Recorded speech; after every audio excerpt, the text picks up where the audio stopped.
My object was the Venus Victorious. She's bronze and stands 6 feet tall, by Renoir and Richard Guino. She is up on a pedestal here at the Portland Art Museum, although typically she was not. She was in gardens. She has an outstretched hand and she's holding an apple. And in the other hand, it looks like she's holding what is material. And I'm not sure what that, I think that's just part of how Renoir and Richard Guino saw her. But the apple is supposed to be gold, although you can't distinguish that from her bronze exterior.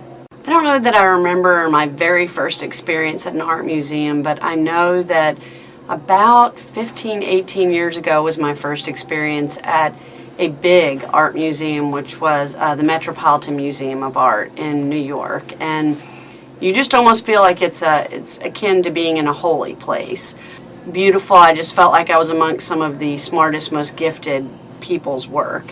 When I first saw Venus Victorious, I just thought she was beautiful. I thought she was serene, and her body, honestly, looked more like mine than like models you see today in magazines, and I think that's what attracted me to her, is her naturalness. I'm going to say what Venus Victorious connects to in my personal life is the fact that she's rounder. She looks like an older woman, somebody who's maybe given birth or had. She doesn't look like a young girl, or young, what our culture thinks of as beauty, as being young and thin.